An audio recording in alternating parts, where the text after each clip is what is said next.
Hey there, YouTubers. So I thought I would go over my CPU collection. These are all the air coolers. We're not going to show you any water-cooled ones, but for the most part, this is the collection.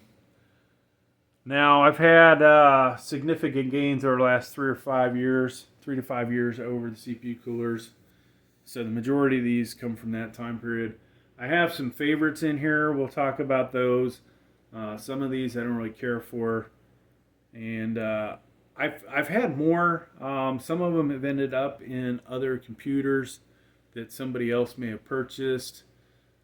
Some of them may, have been bought by somebody, friend, and they let me borrow it, whatever it may be. Most of these I bought myself. Somewhere, less than 25% of them were provided by manufacturers. One of the perks of doing these kind of things. And I am, grateful to those folks that have provided products.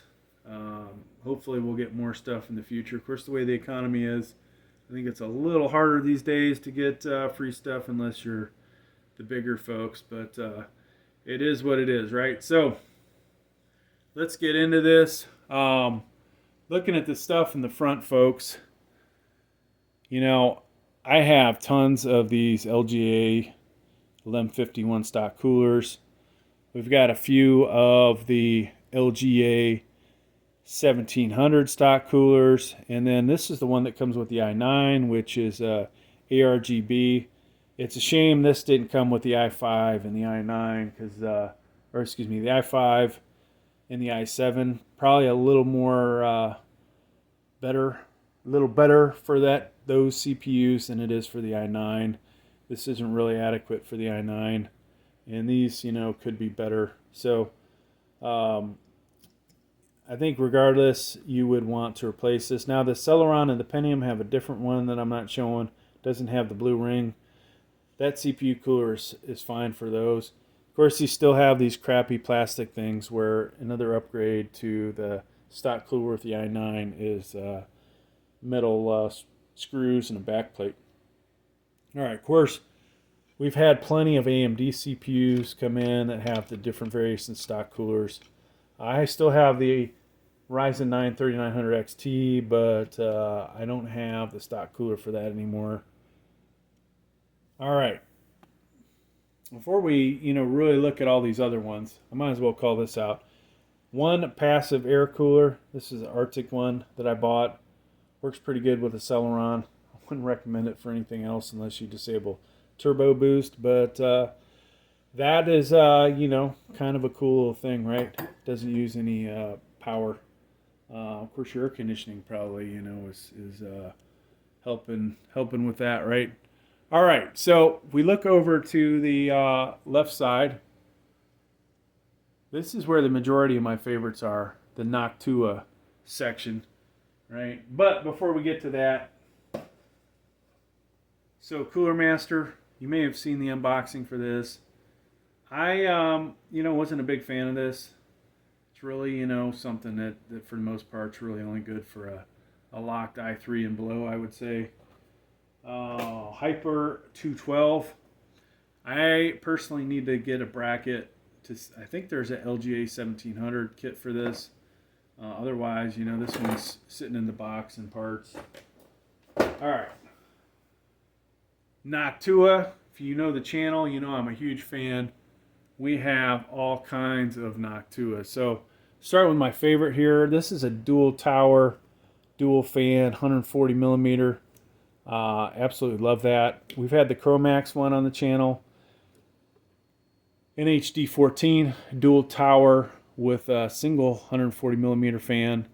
And then all these other ones, a lot of single towers, whether it is 120 millimeter, 140 millimeter. The Redux model, which is a really good deal, at least it has been, $50 for that. Then we have a couple of the low profiles as well. These are, a little better than Intel stock cooler, not much more. And I do have the bigger, fatter one of this as well, which is better. So favorite CPU cooler, all right. Least favorite CPU cooler might be this guy. Maybe this guy.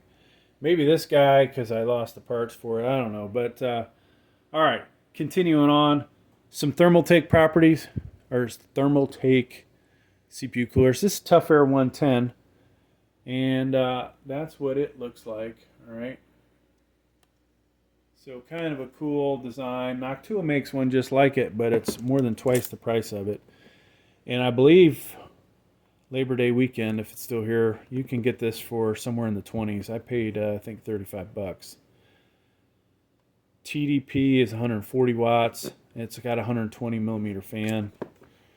Then there is the upright version. This has an ARGB fan on it. UX 200 SE. Supports up to 170. I'm planning on taking the ARGB off this and putting on the Tough Air because I think it'll look cooler. Not a big fan of this guy. This was the, however you say that, T43b Hurricane. I got this for free from the manufacturer, as well as that one and a case. Didn't really care for their products. Haven't heard back from them to do any other ones, but hey, that's the way it goes, right? So we won't really talk about those. ID Cooling. One of the best deals that you're going to get on Amazon is ID Cooling. You know, they are quite a deal for the performance, and really don't have anything bad to say about them. In the same ballpark, you know, Beetroot, they've hooked me up with at least I think 4 or 5 CPU coolers, maybe actually 6, but you know, pretty good. This guy here has been one of my most watched unboxings of a CPU cooler, the Beetroot V5, and we've installed this on a lot of CPUs. This also has a bracket to be able to use it with LGA 1700, so I've had this for a couple years, and we have put it on all kinds of CPUs. Besides the Noctuas, it's probably been used, you know, as much as any CPU cooler. The Dark Storm here, haven't used that too much. And then the big old U6 Pro, which you will see this one make a comeback on the channel as soon as I get a bracket for it so that it'll work with 1700. I got this back when it first came out for 1200, for the LGA 1200, that is. So this would be perfect to use, I believe, with my i7, maybe even the i9, but I got to get the bracket to make it work, right? So right now we don't have that. Smaller scale, this is the Beetroot Eclipse. You may have seen this unboxing, which I think I published today. This guy is, you know, good for LGA 1700 and 1151. Now, TDP is only 95 watts, so it's kind of in the same ballpark as these guys. So you're not going to really use it for something like an i9, not going to use it for an i7. It's going to be adequate definitely for the Celeron, the Pentium, the i3. Whether it's great for the i5 is another story. Not going to work with overclocked CPUs, okay? So, but it does look pretty cool when it lights up, as you can see in that picture. Over here, these really haven't spent a whole lot on the channel. When I was in Africa, I think I got all 3 of these, and we haven't done a whole lot with them. I need to get LGA 1700 brackets if they exist for them. So you've got the little guy there. I think it's a 92 millimeter, 120 watt TDP. Be Quiet Pure Rock Slim. The Shadow Rock 3 underneath it, which is significantly better. I think it's 210.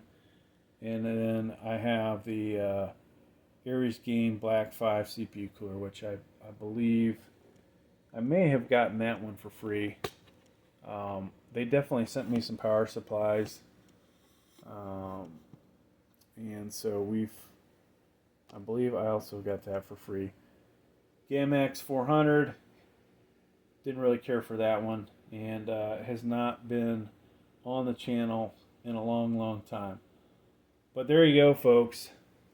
That is the CPU collection. That is right there, the NHD14, and my i9 is parked underneath it. i9 12900, that is. Thanks for checking out the video. Hope you got something out of it. Please like, please subscribe. Thank you.